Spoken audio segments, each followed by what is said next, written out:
Hello दोस्तों, good evening दोस्तों। इस वीडियो में हम लोग यूपी पुलिस कांस्टेबल एग्जाम 2024 में पूछे जा सकने वाले मोस्ट इंपॉर्टेंट सिलेक्टेड प्रश्नों को सॉल्व करेंगे।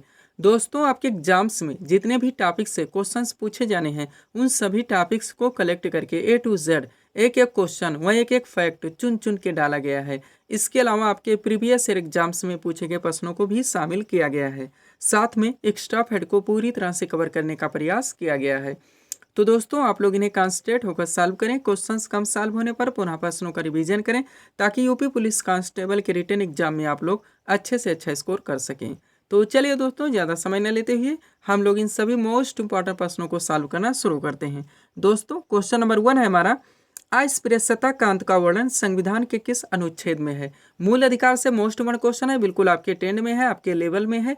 क्वेश्चन है हमारा, अस्पृश्यता क्रांति का वर्णन संविधान के किस अनुच्छेद में है। करेक्ट आंसर होगा अनुच्छेद 17 में। अब चूंकि दोस्तों मूल अधिकार से हमारा क्वेश्चन आया हुआ है तो इस टॉपिक से जितने क्वेश्चंस बनते हैं सभी प्रश्नों को हम लोग एक साथ कवर करेंगे। यही हमारी प्रिपरेशन की स्ट्रेटजी है दोस्तों कि जिस भी टॉपिक्स को हम लोग उठाएंगे उस टॉपिक्स के सभी प्रश्नों को पूरे एक्स्ट्रा फैक्ट के साथ वहीं पे कवर करेंगे। ध्यान दीजिएगा, आप लोग सारे फैक्ट सिलेक्ट रखे गए हैं।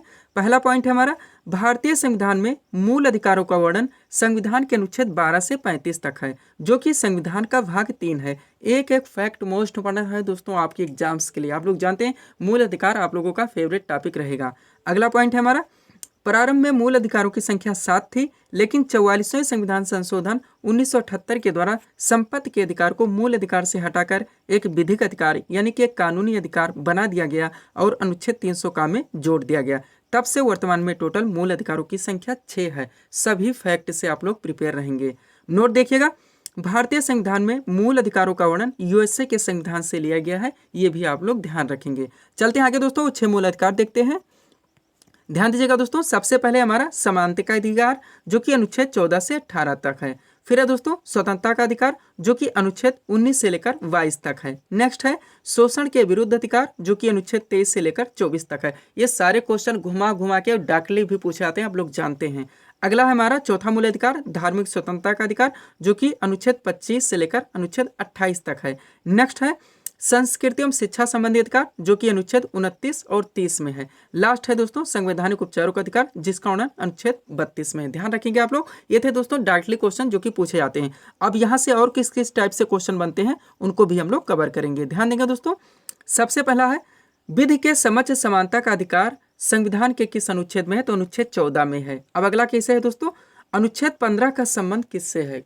क्वेश्चन पे ध्यान देंगे, कभी कभी क्वेश्चन दिया आता है दोस्तों कि आपके क्वेश्चन में कॉन्सेप्ट दिया आता है और आर्टिकल में दोस्तों ऑप्शन में आर्टिकल दिए जाते हैं और आपको आंसर बताने होते हैं। कभी कभी क्वेश्चन में आर्टिकल दिया आता है और आपके ऑप्शन में कॉन्सेप्ट दिया आता है, आपको आंसर बताने होते हैं। तो दोनों तरह से क्वेश्चंस को सेट किया गया है यहाँ पे। अनुच्छेद 15 का संबंध बताना है दोस्तों किससे है, तो ध्यान देंगे धर्म, मूलवंश, जात, लिंग या जन्मस्थान के प्रतिशत से संबंधित है। अनुच्छेद 16 का संबंध किससे है, तो लोक नियोजन के विषयों में अवसर की समानता या आप कह सकते हैं सरकारी पद प्राप्ति के समान अवसर। अनुच्छेद 17 आपका मोस्ट इंपॉर्टेंट रहेगा जो कि अस्पृश्यता के अंत से संबंधित है। अनुच्छेद 18 दोस्तों उपाधियों के अंत से संबंधित है, ध्यान रखेंगे। अनुच्छेद 20 का संबंध किससे है, तो अपराधों के लिए दोष सिद्धि के संबंध में संरक्षण, अपराधों के लिए दोष सिद्धि के संबंध में संरक्षण।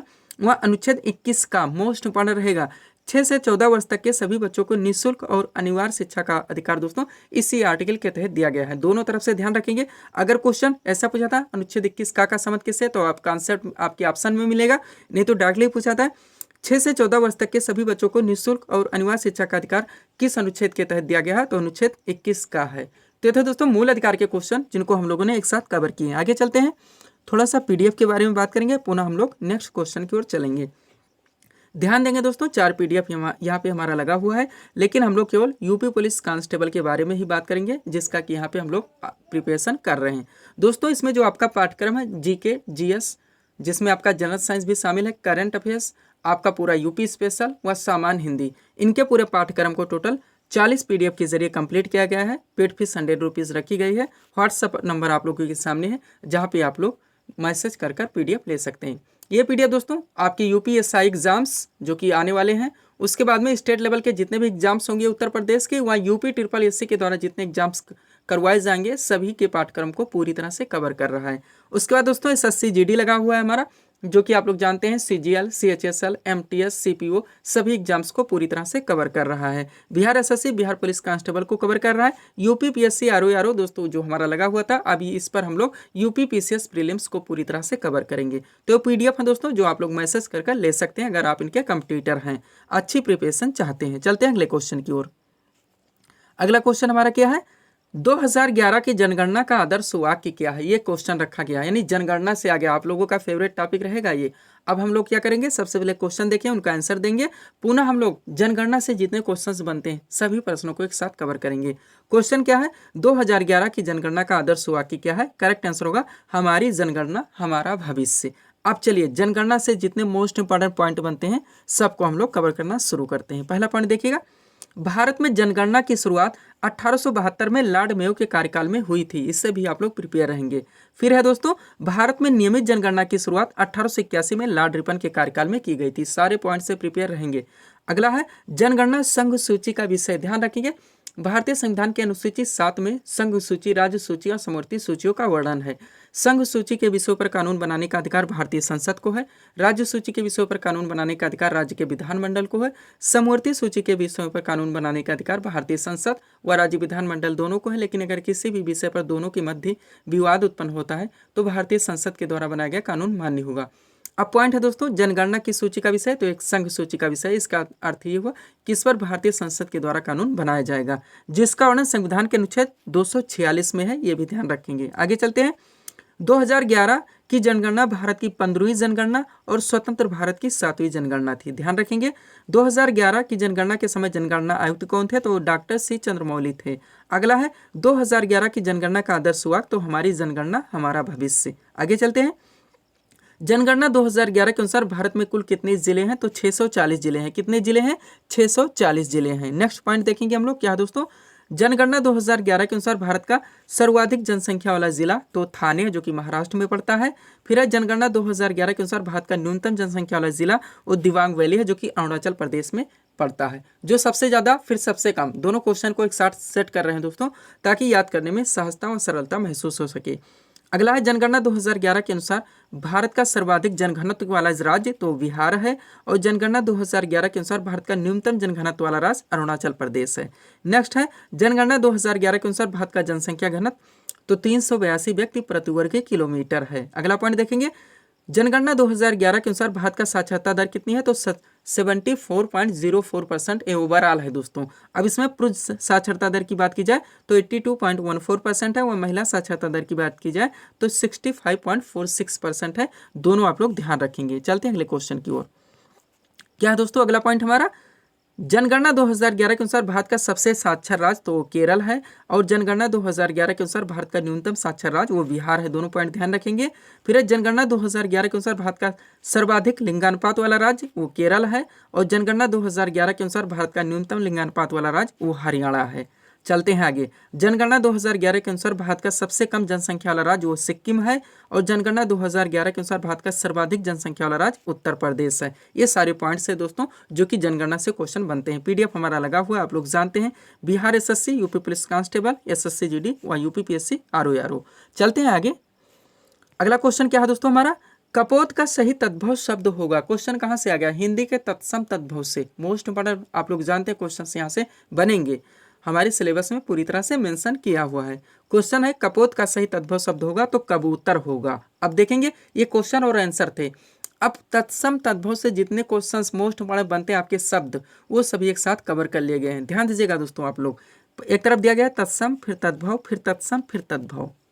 एक बात मैं कहना चाहता हूँ दोस्तों, जब आप लोग अपने हिंदी के क्वेश्चंस एग्जाम में सॉल्व करेंगे तो वर्तनी पर फोकस रखने का पूरी तरह से प्रयास करेंगे। वर्तनी के कारण कम से कम हमारे क्वेश्चन गलत नहीं होने चाहिए। अब चलते हैं दोस्तों, एक साथ हम लोग सॉल्व करते हैं। ध्यान दीजिएगा आप लोग, तत्सम है, फिर तद्भव, फिर तत्सम, फिर तद्भव। सबसे पहले अगम्य, अगम्य का तद्भव अगम होगा। अब पॉइंट को पलट दीजिए, अगम का तत्सम पूछा जाए तो अगम्य होगा। दोनों तरफ से ध्यान रखेंगे, इसलिए मैं रिवीजन व PDF के बारे में बोलता रहता हूँ। अमृत का तद्भव अमी होगा। अब पलट दिया जाए तो अमी का दोस्तों तत्सम अमृत होगा, यही ध्यान रखेंगे। अंधकार का तद्भव अंधेरा होगा। आम्र का तद्भव आम होगा। कुपुत्र का तद्भव कपूत होगा। उत्साह का तद्भव उत्साह होगा, अग्नि का तद्भव आग होगा, नृत्य का तद्भव नाच होगा, निद्रा का तद्भव नींद होगा, मृत्यु का तद्भव मौत होगा। क्या होगा? मौत होगा। अगला पॉइंट क्या है हमारा, ध्यान देंगे आप लोग। कोकिल का तद्भव क्या होगा दोस्तों, तो कोकिल का तद्भव कोयल होगा। कृषक का तद्भव किसान होगा। घोटा का तद्भव घोड़ा होगा। कपाट का तद्भव किवाड़ होगा। कर्पूर का तद्भव कपूर होगा। कदली का तद्भव केला होगा। कर्ण का तद्भव कान होगा। उत्थान का तद्भव उठान होगा। दंत का तद्भव दांत होगा। दुग्ध का तद्भव दूध होगा। कोकिल का तद्भव कोयल होगा। गृह का तद्भव घर होगा। क्या होगा? घर होगा। अगला पॉइंट क्या है दोस्तों हमारा, कृषक का तद्भव किसान होगा। ताम्र का तद्भव तांबा होगा। रात्रि का तद्भव रात होगा। मस्तक का तद्भव माथा होगा। भगनी का तद्भव बहन होगा। अन्न का तद्भव अनाज होगा। दधि का तद्भव दही होगा। क्षेत्र का तद्भव खेत होगा। घटिका का तद्भव घड़ी होगा। रक्षा सूत्र का तद्भव राखी होगा। मच्छिका का तद्भव मक्खी होगा। दीप का तद्भव दिया होगा। क्या होगा? दिया होगा। अब पलट दिया जाए, दिया का तत्सम पूछा जाए तो दीप होगा। अगला क्या है, धूल का तद्भव धूल होगा। कर्म का तद्भव काम होगा। फिर है दोस्तों, गृह का तद्भव घर होगा। पृष्ठ का तद्भव पीठ होगा। क्या होगा? पीठ होगा। ये थे दोस्तों तत्सम तद्भव के ऐसे क्वेश्चंस और टॉपिक जिनको हम लोगों ने एक साथ कवर किए हैं। चलते हम लोग अगले क्वेश्चन की ओर। क्वेश्चन हमारा कहाँ से आ रहा है दोस्तों, ध्यान देंगे आप लोग। हाल ही में मैक्सिको सिटी ग्रैंड प्री 2023 किसने जीता? करेक्ट आंसर होगा मैक्स वर्स्टेपेन ने। कहाँ से क्वेश्चन आ? करंट से। मोस्ट क्वेश्चन बनेंगे दोस्तों, दो तालिका में हम यहाँ पे पूरी तरह से क्वेश्चन को सजा दिए हैं जो मोस्ट इंपॉर्टेंट है, ध्यान देंगे आप लोग। क्वेश्चन रखा गया है, हाल ही में मैक्सिको सिटी ग्रैंड प्री 2023 किसने जीता? करेक्ट आंसर होगा मैक्स वर्स्टेपेन ने। अब चलिए पहले तालिका को देखते हैं, ध्यान देंगे। अब कोई भी ट्रिक लगाएं, रट्टा मारे, कुछ भी करें, क्वेश्चंस को याद रखने होंगे, इसलिए मैं रिवीजन व पीडीएफ के बारे में बोलता रहता हूँ। एक एक क्वेश्चन की कीमत आप लोग जानते हैं एग्जाम में, अगर मिस होते तो कितने रैंक हम नीचे चले जाते हैं। क्वेश्चन गलत हो गए तो निगेटिव मार्किंग अलग से झेलनी होगी। अब ध्यान देंगे, सबसे पहले इंडियन ग्रैंड प्रिक्स 2023 ये मार्को बेजेंची ने जीता है। Singapore grand prix 2023 Carlos Sainj ने जीता है। उसके बाद Italian grand prix 2023, Dutch grand prix 2023, Belgium grand prix 2023 व ब्रिटिश ग्रैंड प्रिक्स 2023, ये चारों के चारों मैक्स वर्स्टेपेन ने जीता है। अब कैसे भी ट्रिक लगा के आप लोग याद रखेंगे। चलते हम लोग अगले क्वेश्चन की ओर दोस्तों, जो कि हमारे करंट से लिए गए हैं। पहला है, हाल ही में मिसेज यूनिवर्स इंडिया 2023 का ताज किसे पहनाया गया? तो माधुरी पटेल को। नेक्स्ट है, हाल ही में जारी वैश्विक शांति सूचकांक 2023 में भारत का क्या स्थान रहा? तो 126वां स्थान। नेक्स्ट है, हाल ही में जारी वर्ल्ड प्रेस फ्रीडम इंडेक्स 2023 में भारत को कौन सा स्थान मिला? तो 161वां स्थान। अगला है, हाल ही में, क्वेश्चन पे ध्यान देंगे दोस्तों, अगला हमारा क्या है, हाल ही में 42वां आसियान शिखर सम्मेलन कहाँ प्रारंभ हुआ? तो इंडोनेशिया में। नेक्स्ट है, हाल ही में अंतर्राष्ट्रीय बुकर पुरस्कार 2023 से किसे सम्मानित किया गया? जॉर्जी गोस्पोदिनो को। कम से कम समय में हम आप लोगों को रटुआ देना चाहते हैं दोस्तों, इसलिए हम यहाँ पे ऑप्शन नहीं रख रहे हैं। अगला है, अगर ऑप्शन रखेंगे तो टाइम टेकिंग हो जाएगा, कोई मतलब का नहीं निकलेगा, केवल कंफ्यूजन क्रिएट होते हैं। अगला है, हाल ही में ब्रिक्स शिखर सम्मेलन 2023 का आयोजन कहाँ किया गया? तो दक्षिण अफ्रीका में। ब्रिक्स शिखर सम्मेलन 2024 का आयोजन कहाँ किया जाएगा? रूस में। दोनों ध्यान रखेंगे, 23 दक्षिण अफ्रीका में हुआ और 24 रूस में होगा। अब G20 से साथ देख लेंगे दोनों दोस्तों एक साथ, ताकि हमारे कवर हो जाए। पहला दोस्तों, G20 शिखर सम्मेलन 2023 की अध्यक्षता किस देश ने की? तो भारत ने। और G20 शिखर सम्मेलन 2024 की अध्यक्षता कौन सा देश करेगा? ब्राजील। ध्यान रखेंगे। अगला है, 68वें फिल्म फेयर अवार्ड 2023 में सर्वश्रेष्ठ फिल्म का पुरस्कार किसे मिला? तो गंगूबाई काठियावाड़ी मूवी को मिला है, ध्यान रखेंगे आप लोग। ये थे करंट के क्वेश्चंस जिनको हम लोगों ने एक साथ कवर किए हैं। चलते हैं अगले क्वेश्चन की ओर। पीडीएफ के लिए व्हाट्सएप नंबर हमारा लगा हुआ है। अगला क्वेश्चन क्या है दोस्तों हमारा, ध्यान देंगे, बंगाल में स्थायी बंदोबस्त किसने लागू किया था? ये क्वेश्चन रखा गया, करेक्ट आंसर होगा लॉर्ड कॉर्नवालिस ने। अब यहाँ पे ऐसे क्वेश्चन लिए गए दोस्तों जो आपके जीके के सभी टॉपिक से, चाहे वो पॉलिटी हो, हिस्ट्री हो, इकोनॉमी हो, ज्योग्राफी हो, विविध के चैप्टर्स हो, आपके जनरल साइंस हो, इजी टू मॉडरेट, जो आपके हर एग्जाम से वनडे में क्वेश्चंस पूछे जाते हैं और बार बार रिपीट होते रहते हैं, हाईलाइटेड हैं, उनको यहाँ पे कवर किया गया है, ध्यान रखेंगे आप लोग। चलते हैं दोस्तों पहले क्वेश्चन की ओर। क्या है क्वेश्चन, जलियांवाला बाग हत्याकांड के समय भारत का वायसराय कौन था? तो लॉर्ड चेम्सफोर्ड थे। नेक्स्ट है, भांगड़ा किस राज्य का प्रसिद्ध लोक नृत्य है? तो पंजाब का है। आगे चलते हम लोग, ध्यान रखेंगे दोस्तों, इजी टू मॉडरेट सारे क्वेश्चन हमारे जो हर वनडे एग्जाम्स में पूछे जाते हैं। लोक चित्रकला की मधुबनी शैली भारत के किस राज्य में प्रचलित है? बिहार में। महाभारत का प्राचीन नाम क्या है? जय संहिता है। न्यूट्रॉन की खोज किसने की थी? जेम्स चैडविक ने। ला फ्लोटिंग सिद्धांत की खोज किसने की थी? आर्किमिडीज ने। किसने? आर्किमिडीज ने। अगला पॉइंट क्या है हमारा, तेल का एक बैरल लगभग किसके बराबर होता है? 159 लीटर। बेंजीन की खोज किसने की थी? माइकल फैराडे ने। मार्ले मिंटो सुधार बिल बार बार पूछा था, किस वर्ष पारित किया गया था? 1909 में, हाईलाइटेड है।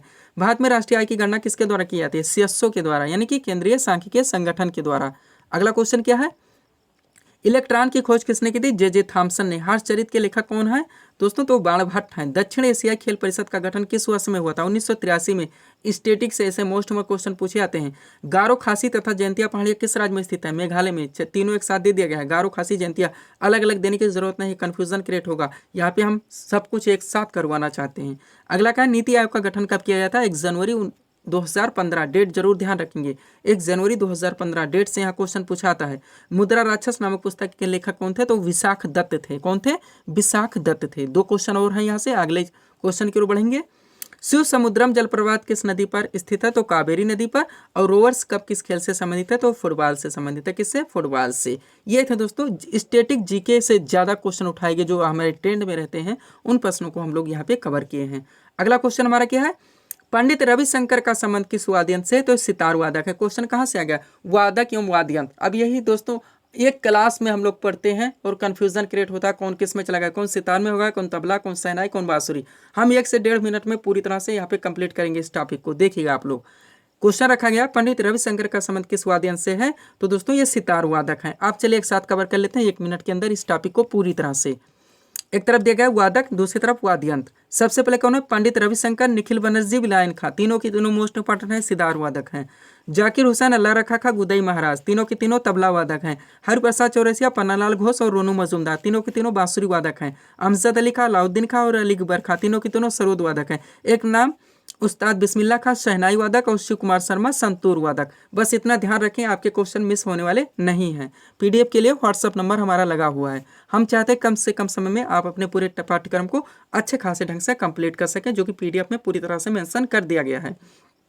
अगला क्वेश्चन हमारा क्या है? प्रथम पंचवर्षीय योजना किस मॉडल पर आधारित थी? करेक्ट आंसर होगा हेराल्ड डोमर मॉडल पर।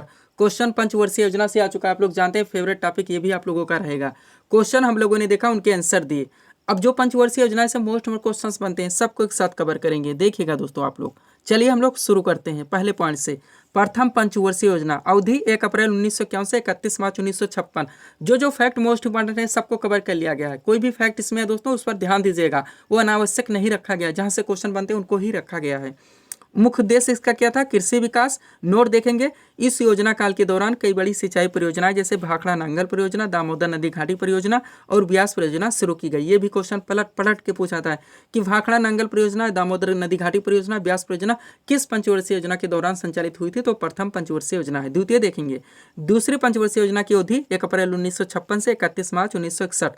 मॉडल तो एपीसी महालनोबिस मॉडल पर आधारित थी। मुख्य उद्देश्य औद्योगिक विकास था। नोट देख लेंगे, दूसरी पंचवर्षीय योजना के दौरान ही राउरकेला, भिलाई और दुर्गापुर में इस्पात कारखाने क्रमशः लगा हुआ है। ध्यान दीजिएगा, जर्मनी, रूस और ब्रिटेन के सहयोग से लगाए गए थे। यानी राउरकेला जर्मनी के सहयोग से, भिलाई रूस के सहयोग से और दुर्गापुर ब्रिटेन के सहयोग से लगाए गए थे। तीसरी पंचवर्षीय योजना की ओर हम लोग बढ़ेंगे। क्या है दोस्तों? किस पंचवर्षीय योजना के दौरान हरित क्रांति शुरू हुई थी? तो तीसरी पंचवर्षीय योजना। फेवरेट क्वेश्चन, किस पंचवर्षीय योजना को सबसे असफल माना जाता है? तो भी तीसरी पंचवर्षीय योजना ही है। ध्यान रखेंगे, नोट देख लेंगे, सब कुछ क्लियर हो जाएगा। तीसरी पंचवर्षीय योजना की असफलता के मुख्य कारण भारत चीन युद्ध 1962, भारत पाक युद्ध 1965 तथा भूतपूर्व सूखा 1966 था। ध्यान रखेंगे। चौथी पंचवर्षीय योजना की ओर चलते हैं। किस पंचवर्षीय योजना में 14 बैंकों का राष्ट्रीयकरण किया गया? चौथी पंचवर्षीय योजना। किस पंचवर्षीय योजना में इसरो की स्थापना की गई? चौथी पंचवर्षीय योजना से। दोनों फेवरेट क्वेश्चन है, ध्यान रखेंगे। पांचवी पंचवर्षीय योजना की ओर चलते हैं दोस्तों हम लोग। क्या क्वेश्चन यहां से बनते हैं, ध्यान देंगे आप लोग। गरीबी उन्मूलन और आत्मनिर्भरता पर बल किस योजना का मुख्य उद्देश्य था? तो पांचवी पंचवर्षीय योजना है। किस पंचवर्षीय योजना में पहली बार गरीबी हटाओ का नारा दिया गया? तो भी पांचवी पंचवर्षीय योजना ही है। कौन सी पंचवर्षीय योजना जो केवल 4 वर्ष ही चली थी? वो भी पांचवी पंचवर्षीय योजना ही थी। एक भी क्वेश्चन हाईलाइटेड है। और किस पंचवर्षीय योजना में भारतीय राष्ट्रीय राजमार्ग प्रणाली की स्थापना की गई? तो भी पांचवी पंचवर्षीय योजना ही है। पांचवी पंचवर्षीय योजना ही हमारा दोस्तों यहाँ पे कंप्लीट हो चुका है। अगला देखेंगे छठी पंचवर्षीय योजना। 6 यहाँ पे रखे गए हैं। 6 में 2 बार में हम लोगों ने इस टॉपिक को पूरी तरह से कंप्लीट किया है। ध्यान देंगे, यहाँ से क्या बनता है, मोस्ट इंपॉर्टेंट है, ध्यान देंगे थोड़ा सा। किस पंचवर्षीय योजना में शिवरमन समिति नहीं भूलेंगे की सिफारिश पर राष्ट्रीय कृषि एवं ग्रामीण विकास बैंक यानी कि नाबार्ड, फुल फॉर्म की बात करें तो NABARD यानी कि national bank for agriculture and rural development, राष्ट्रीय कृषि एवं ग्रामीण विकास बैंक की स्थापना हुई छठी पंचवर्षीय योजना के दौरान शिवरमन समिति की सिफारिश पर। मुख्यालय इसका मुंबई में है। स्थापना कब हुई थी आप लोग कमेंट करके बताएंगे, कमेंट जरूर कीजिए, जुड़ने का प्रयास कीजिए। तो ये थे दोस्तों इस सीरीज के टॉपिक MCQs के प्रश्न। जिनको यहाँ पे हम लोगों ने सॉल्व किए हैं। उम्मीद है दोस्तों आप सभी लोगों ने सॉल्व किए होंगे और देखे होंगे कि यहाँ से आपके कितने प्रश्न सही हो रहे हैं। तो दोस्तों इसी तरह के वीडियोस के लिए आप माई स्टडी चैनल शिव कृपा क्लासेस से जुड़ें, वह चैनल को सब्सक्राइब करें ताकि हमारे द्वारा दिए जाने वाले सभी वीडियोस आप क्रम से सबसे पहले देख सकें। तो मिलते हैं दोस्तों हम नेक्स्ट वीडियोस में। Thanks for watching.